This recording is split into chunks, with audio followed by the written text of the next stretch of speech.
జగన్నాథ రథ చక్రాలొస్తున్నాయి రథ చక్ర ప్రళయ ఘోష భూమార్గం పట్టిస్తాను భూకంపం పుట్టిస్తాను. श्रीरंगम श्री निवास राव के ये शब्द जिसका अर्थ है जगन्नाथ के रथ का चक्र ऐसा घूम के आएगा, अपने हर फेरे में बस वो प्रलय ही संग लाएगा. थरथराती धरती माँ के कोख से अब जन्मेगा, एक युग का अंत होगा, युग नया एक आएगा. एक नया युग कब आएगा पता नहीं, लेकिन जगन्नाथ के रथ से धरती की थरथराहट तो महसूस कर सकते हैं, जिसके लिए किसी नए युग की जरूरत नहीं और ना ही कल्कि के अवतार की. जरूरत है तो बस भगवान जगन्नाथ की नगरी पुरी आने की, जहाँ तैयारियां चल रही है दुनिया की सबसे बड़ी रथ यात्रा की.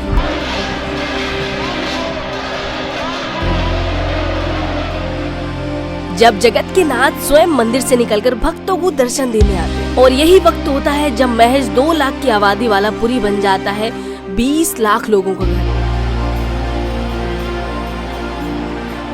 वैसे ये कोई पहली बार नहीं जब मैं इस मेगा फेस्टिवल में शामिल होने जा रही हूँ, लेकिन इस बार ये रथ यात्रा खास है क्योंकि इस बार भगवान की ये यात्रा 1 दिन की नहीं बल्कि 2 दिन की होगी. और ऐसा ग्रह नक्षत्रों का संगम पिछली बार आज से 53 साल पहले 1971 में हुआ था.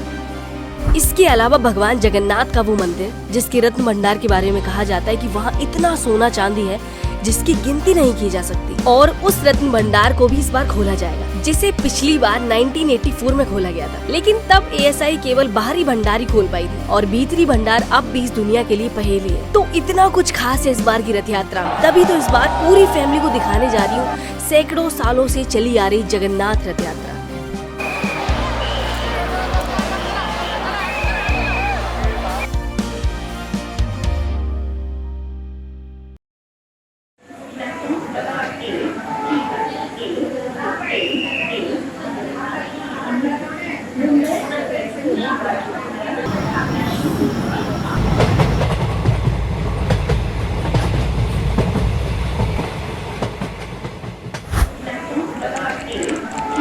पूरे 25 घंटे के बाद उतरे हैं ट्रेन से. 4 बजे चढ़े थे और 5 बजे उतरे हैं पुरी में. मौसम बहुत औसम है, गर्मी नहीं है, पिछले साल की तरह मर नहीं रहे गर्मी से. भीड़ बड़ी खतरनाक है. अगर आप पुरी घूमने आने वाले जैसे कि मैं आई हूँ यहाँ पे रथ यात्रा देखने के लिए, अगर आपकी जरा भी हालत टाइट है पैसे को लेके, अगर लगता है कि किसी किसी को होटल में रहना पसंद नहीं होता क्योंकि बहुत सफोकेटेड एरिया होता है, मुझे तो पसंद नहीं ज़्यादा, वैसे रहना पड़ता है, मजबूरी है, तो यहाँ पे गवर्नमेंट ने बहुत गजब की व्यवस्थाएं करवा रखी हैं. कूलर पंखे सारी व्यवस्थाएं, पानी की नहाना धोना वॉशरूम सब इतने बड़े से एरिया में. ये है 1st एंड 2nd उस साइड है एंड 3rd यहाँ से दूर है. यहाँ पे मतलब इतना है कि कम से कम 1 से 2 लाख लोग आराम से स्टे करके यहाँ पे रेस्ट कर सकते हैं. यहाँ पे सिर्फ 200 से 300 होटल हो गए आई थिंक, जो मुझे लगता है, और पब्लिक आती है 10 लाख. तो होटल की तो दिमाग वैसी 1 रात का 5,000 भी ले सकते हैं वो, इसलिए. और अभी पुरी का माहौल बिल्कुल अलग है. पिछले साल गर्मी बहुत थी, इस बार गर्मी नहीं है, थोड़ी ठंडक है, इस वजह से मज़ा आएगा. अभी जो जगन्नाथ जी का मंदिर है उधर जा रहे हैं, क्योंकि रथ अभी तैयार खड़े होंगे. चलेंगे नहीं, चलेंगे तो कल, लेकिन अभी रथ देखते हैं चल के. आज दर्शन करेंगे मेनली क्योंकि कल भीड़ बहुत ज़्यादा हो जाएगी. और कल क्योंकि सुबह सुबह भगवान जगन्नाथ को भी बाहर ले आएंगे, तो आज ही का मौका है मंदिर में भगवान को देखने का, अंदर जाके देखते हैं. पुरी की गलियों में हम धीरे धीरे जा रहे हैं क्योंकि मेन रोड से ना थोड़ा सा लंबा पड़ता है, तो शॉर्टकट गूगल पे डाला पैदल वाला और हम निकल रहे हैं. रेलवे स्टेशन से 2 किलोमीटर पड़ता है और 1 किलोमीटर के बाद बैरिकेडिंग हो जाती है, तो इससे बेटर ऑटो मत ही लो. ऑटो वाले अच्छा खासा पैसा चार्ज करते हैं. इस टाइम गर्मी नहीं है इस बार, मज़ा आ रहा है, पर हल्की सी उमस है. इतनी पुलिस, इतनी मैंने फोर्स देखी यहाँ पे. फायर ब्रिगेडर की गाड़ी खड़ी है, लग रहा है जैसे आग लगने वाली है. अगर कल धूप होती तो पानी फेंका जाएगा. आज चालू हो गए. मज़ा आ रहा है, कुछ भी कहो. खाने को बहुत कम. Turn left onto Basanta Road, Grand Road. अच्छा ठीक है, गूगल वाली मैडम बोल रही हैं. हम मेन रोड पे आ गए जहाँ पे रथ निकलता है. अभी हम गलियों में थे. इतना चौड़ा सड़क होने के बाद भी लोगों को लगता है कि सड़क कम पड़ गया है, क्योंकि रथ जब चलता है 10 लाख से भी ज़्यादा लोग इस रोड पे दिखाई पड़ते हैं. सिर्फ मुंडी दिखता है और कुछ नहीं दिखता. और इस रोड पे हर तरीके का फूड आपको मिलेगा, वो भी वेजिटेरियन फूड. हर जगह मालवा हो, गुजराती हो, या फिर कहीं से भी आप आ रहे स्पाइसी नॉर्मल, अपना होटल ढूंढ लो और खा लो. और इस रोड पे जो होटल है उनके चार्ज 5,000 से लेकर 50,000 तक का आपको कमरा मिलेगा. पिछली साल हमने इसके रोड के थोड़े से साइड से रूम लिया, तभी मैं 5,000 का पड़ा था. क्योंकि हमें इतना नॉलेज नहीं था, पहली बार आए थे। इस बार सेकेंड टाइम आए हैं और इस बार का वेदर ओफो, पिछली बार मर रहे थे। मेरा पिछला वीडियो का किसी ने देखा होगा तो पता होगा कितनी भयंकर गर्मी थी, क्योंकि जून में पड़ा था और इस बार पड़ा है जुलाई में, मानसून आ गया है तो मज़ा ही आ रहा है एकदम। पिछली बार तो पानी डाल रहे थे लोगों को, पता नहीं बेचारे कैसे जिंदा थे। इस बार तो हवा चल रही गजब की। ये होती है असली श्रद्धा भक्ति। ये वहाँ से 1-2 किलोमीटर दंडवत करते हुए आ रहा है। मंदिर तो भी बहुत दूर है। हम आ गए हैं जहाँ रथ खड़े हुए, जहाँ कल के लिए रथ निकलेंगे मौसी गुड़ीचा मौसी घर के लिए। अभी ये तीनों रथ यहाँ पे खड़े हैं, यहाँ से कल उनको ले जाया जाएगा मंदिर के सामने। जो पहला वाला रथ दिख रहा है ग्रीन कलर का, उधर देख के बोलना पड़ेगा। अरे इधर देख के बोल रही आवाज नहीं आएगी। तो जो पहला वाला, इधर देख के बोलना पड़ेगा, उनको दिख रहा है ये पहला वाला है। जो पहला वाला रथ खड़ा है ना, ये बलभद्र का रथ है। और बालभद्र का बलभद्र जो बड़े भैया है उनका रथ है। इसके आगे जो सुभद्रा है, जो बहन है उनकी, उनका काला वाला ये रथ है। और सबसे पीछे वाला जो लाल और पीला रथ दिख रहा है, ये भगवान जगन्नाथ जी का रथ है, जो सबसे ऊंचा है, लगभग 45-46 फीट का होता है। उससे कम होता है बलभद्र का, जो लगभग 44 फीट का होता है। और जो बीच वाला जो सुभद्रा जी का है वो होता है लगभग 42 फीट का। तो तीनों में 2-2 फीट का अंतर रहता है। और पहियों में भी ऐसा रहता है कि जो जगन्नाथ जी का है उसमें होते हैं लगभग 16 पहिए, और जो बलभद्र जी का है बालभद्र का, हाँ बलभद्र बोलते हैं बालभद्र में। तो जो बलभद्र जी का है उसमें होते हैं 14 पहिए, और जो सुभद्रा जी का उसमें होते हैं 12 पहिए। तो दो पहिए का अंतर और 2 फीट का अंतर है तीनों के रथ में। सबसे आगे चलता है बलभद्र जी का रथ, बीच में चलता है सुभद्रा जी का रथ, और सबसे पीछे आते हैं भगवान जगन्नाथ जी का। अभी हम जा रहे हैं भगवान जगन्नाथ को देखने, क्योंकि कल सुबह उनको रथ पे बिठाया जाएगा, तो फिर दर्शन हो नहीं पाएंगे। तो सबसे पहले भी काम है दर्शन करने का, जिस वजह से हमने केले ले लिए हैं। तो केले चढ़ाएंगे भगवान जी को, और जो मिलेगा वापस वो खाएंगे भी। मंदिर में प्रवेश के लिए यहाँ पर 4 द्वार हैं। तो अभी हम लोग अश्व द्वार से मंदिर में प्रवेश करेंगे। अश्व द्वार के अलावा जो सिंह द्वार भी है और 2 और द्वार हैं। लेकिन हम लोग जो रसोई के पीछे तरफ से जाकर जो पहला द्वार आता है अश्व द्वार, उससे अंदर जाएंगे। और क्योंकि अंदर फ़ोन वगैरह अलाउड नहीं है। प्रसाद मिलता है ना यहाँ पे? हाँ, यहाँ पे जो प्रसाद होता है वो महाप्रसाद होता है। इसके अलावा कहा जाता है कि भगवान जी का जो स्नान ध्यान है वो करते हैं रामेश्वरम में। जो खाना खाते हैं वो यहाँ पे खाते हैं। बद्रीनाथ में ध्यान करते हैं, और द्वारिका में श्रृंगार वगैरह करते हैं, ऐसा कहा जाता है। लेकिन यहाँ पे वो खाना खाते हैं, इस वजह से इतनी बड़ी रसोई है। अंदर हम भी खाना खा सकते हैं, लेकिन फ़ोन अलाउड नहीं है, अंदर कुछ भी बन नहीं सकता। जो भी गैजेट्स वगैरह हैं, चमड़े की जो चीज़ है वो सब बाहर रखवा लेते हैं।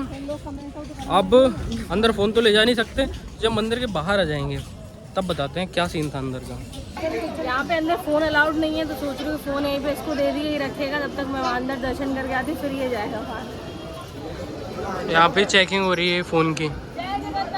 जय जगन्नाथ। पुरी का ये जगन्नाथ मंदिर कई मायनों में खास है। ये भारत के उन गिने चुने मंदिरों में से एक है जहाँ केवल हिंदू ही प्रवेश कर सकते हैं। किसी और धर्म को मानने वालों का प्रवेश वर्जित है। हिंदुइज्म के 4 धाम बद्रीनाथ, द्वारका, रामेश्वरम और पुरी, इनकी यात्रा को निर्वाण की यात्रा भी कहते हैं, जहाँ भगवान के अलग अलग स्वरूपों को अलग अलग रूप में पूजा जाता है। लेकिन भगवान जगन्नाथ के इस विचित्र स्वरूप की एक विचित्र कहानी है। हजारों साल पहले एक राजा जिनका नाम था इंद्रद्युम्न, जो कि भगवान विष्णु के बड़े भक्त थे। एक रात सपने में भगवान विष्णु ने दर्शन दिए और पुरी के समुद्र में तैरती हुई एक लकड़ी के तने के बारे में बताया। राजा तुरंत पुरी की यात्रा पर निकल पड़े। किनारे पर पहुंचकर उन्हें वो लकड़ी का तैरता हुआ टुकड़ा मिला, जिसे वो महल ले आए। लेकिन उस ठोस तनी से कोई कुछ तराश नहीं पाया, क्योंकि किसी ने भगवान विष्णु को देखा ही नहीं था। इसीलिए लकड़ी पर उनकी छवि को उकेरना मुश्किल था। और तब देव शिल्पी विश्वकर्मा बूढ़े बढ़ई के रूप में राजा के सामने पहुँचे और राजा को भरोसा दिलाया कि वो तनी से भगवान विष्णु की छवि बना सकते हैं, लेकिन शर्त यह है कि 21 दिन तक कोई उनके काम में बाधा नहीं डालेगा। राजा ने शर्त मान ली और 15 दिन बीतने के बाद कमरे से औजारों की आवाज आनी बंद हो गई। तब रानी ने उतावले होकर दरवाजे खोल दिए। विश्वकर्मा अंतर ध्यान हो चुके थे और सामने खड़ी थी 3 अधबनी मूर्तियाँ। और माना जाता है कि भगवान कृष्ण का हृदय, जिसे ब्रह्म पदार्थ कहा जाता है, भगवान जगन्नाथ की मूर्ति में रखा गया है। और भगवान जगन्नाथ जब अपने पुराने शरीर को त्याग कर नया शरीर ग्रहण करते हैं, तब इस ब्रह्म पदार्थ को भी नई मूर्ति में रख दिया जाता है, जिसे नव कलेवर कहते हैं। नव मतलब नया और कलेवर मतलब शरीर, यानी कि नया शरीर। नव कलेवर का ये मुहूर्त 19 सालों में आता है। पिछली बार भगवान का नव कलेवर 2015 में हुआ था, जब भगवान ने शरीर बदला था, और अगला नव कलेवर 19 साल के बाद 2034 में होगा।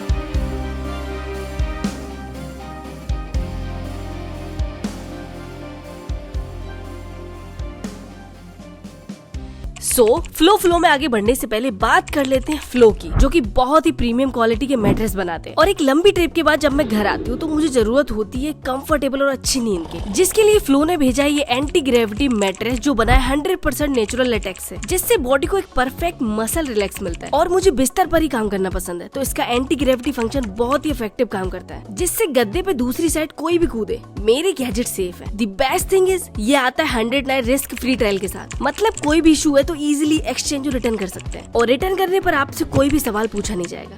लेटने के बाद बिल्कुल पानी में फ्लोट करने वाली फीलिंग आ रही है। डिटेल्स डिस्क्रिप्शन में, गो एंड चेक। चल रहा है, रात फिर से चल रहा है। मेरा ध्यान बार बार वहीं जाता है, मैं भूल जाती हूँ मैंने कैमरा ऑन करके रखा है।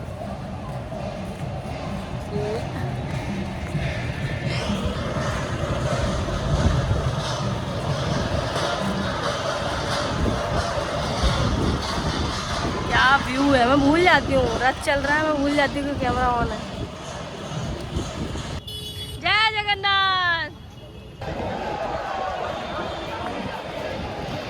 ये रास्ता, यहाँ पे रथ खींचना चालू हो गया है। ये जय जगन्नाथ।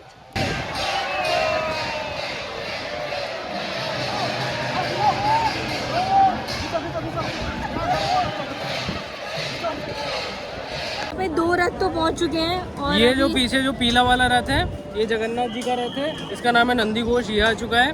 और ये बीच में सुभद्रा जी का जो काले कपड़े वाला रथ है ये भी आ चुका है, इसका नाम है देवदलन। और अभी जो बालभद्र का आने वाला है तालध्वज, वो भी सामने खड़ा है, उसको खींच के पहले मंदिर के सामने, ये रहा मंदिर के सामने लाएंगे। फिर कल सुबह भगवान की मूर्तियों को निकाल कर जो लकड़ी की बनी हुई है इनमें रखी जाएंगी। फिर ये इधर से ये जो पीछे तरफ है इस रोड पे सीधे जाएगा और आगे 3 किलोमीटर जाके जो गुंडीचा टेम्पल है, जो गुंडीचा मंदिर है, उधर जाके रुकेंगे।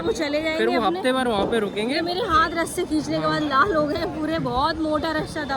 रथ चल रहे हैं अभी, बस रखे जा रहे हैं, तब इतनी ज्यादा ऑडियंस है यहाँ पे कि रथ चलना मुश्किल पड़ रहा है। पुलिस चिल्ला चिल्ला गला बैठ गया है, कोई सुनने को तैयार नहीं है। बल्कि अभी रथ गुंडीचा मंदिर की तरफ निकले भी नहीं है, तब ये हाल है। तीनों रथों को जगन्नाथ मंदिर के सिंह द्वार के सामने खड़ा कर दिया जाता है और ये रथ इंतजार करते हैं अपने रथियों का। अब सभी को इंतजार है कल का, जब भगवान अपने घर से निकलकर बाहर आएंगे। और इस रस्म को पहाड़ी कहते हैं। भगवान जगन्नाथ की सालाना रथ यात्रा की भी कहानी दिलचस्प है। मान्यता है कि एक बार छोटी बहन सुभद्रा नगर घूमना चाहती थी।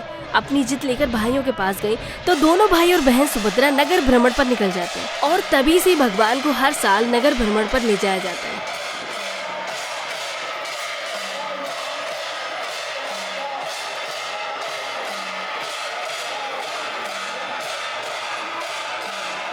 क्या सुबह का मुहूर्त निकला था कि आज रथ यात्रा शुरू होगी और यहाँ पे हर 10 मिनट में थोड़ी सी बारिश होती है, फिर धूप, फिर बारिश, फिर धूप। कल रथ यात्रा निकलनी थी लेकिन कल नहीं निकल पाई, मतलब बहुत सारे अलग अलग रीति रिवाज वगैरह। पर आज बोला था कि आज 8 बजे होगा, अब बोल रहे हैं 2 बजे निकलेगी। सुबह आ गए, अभी कोई बता रहा है कि 2 बजे निकलेगी, कोई 3 बजे निकलेगी। अब हमको क्या है ना, जाना है भुवनेश्वर, तो अब या तो रथ यात्रा स्किप करनी पड़ेगी या फिर बिना देखे लौटना पड़ेगा, पता नहीं। अगर जल्दी निकल आएगी तो देख भी लेंगे। सामने खड़े हैं अभी तो तीनों रथ। अभी जस्ट 5 मिनट पहले आप देखो, ये गीला है सड़क, अभी बारिश हुई 10 मिनट पहले, 5-10 मिनट पहले, और अभी इतना कड़क धूप है, फिर बारिश होती है, फिर धूप होती है।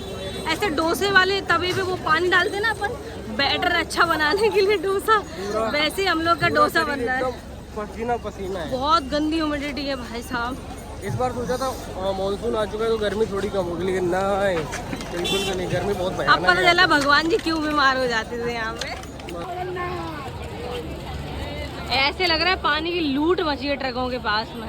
इन लोगों ने कभी पानी पिया ही नहीं। अभी पता है क्या करते हैं, बॉटल से मुंह धोएंगे आराम से बैठ के, सड़क पर फेंक देंगे।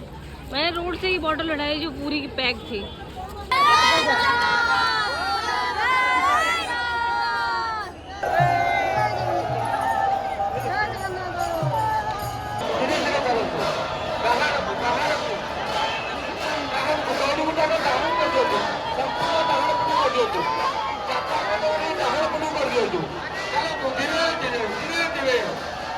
सुभद्रा जी का रथ आ चुका है यहाँ पे और क्राउड बहुत मैसिव है भाई। जो लोग ऊपर बैठते हैं उनको क्या मजा आता होगा ना, पब्लिक दिखती होगी एकदम मस्त। जैसे ही रथ चलेगा ना उसके बाद जो साउंड आता है ना वो गूज़बम्प देने वाला है, सीरियसली बहुत मजा आता है। पूरे 3 घंटे के इंतजार के बाद भगवान जगन्नाथ का रथ आ चुका है। धूप एकदम सर पे थी, लग रहा था कि आप नहीं देख पाएंगे, लेकिन फाइनली आ गया और बहुत स्पीड में आ रहा है। पूरे 2 घंटे के बाद आया। बालभद्र जी सुभद्रा जी का निकलने के 2 घंटे के बाद रथ आया है। इतनी ज़्यादा धूप है, इतनी गर्मी है, उसके बाद भी आप देख रहे हो ना, लोग बिल्कुल क्राउड कम होने का नाम ही ले रहे हैं। इसे बोलते हैं, पता नहीं इसको क्या बोलते हैं, मुझे नहीं पता, लेकिन इसे शायद नॉर्मल लोगों की भाषा में भक्ति बोलते हैं कि इतनी धूप गर्मी के बाद भी वो टिके हुए हैं। थोड़ा नीचे करो, देखोगे कैसा है। इसमें इस भीड़ में ना लोग बेहोश हो रहे हैं, इतना कुछ हो रहा है ना, फिर भी सब नॉर्मल है। लोग छतों पे घंटों से खड़े हैं, छतों पे इतनी गर्मी में धूप में खड़े हैं, लेकिन फिर भी सब नॉर्मल है। पता नहीं कैसे मैं मैनेज नहीं कर पा रही थी। एक चलो, चलो, अब से चलो, बराबर या नहीं,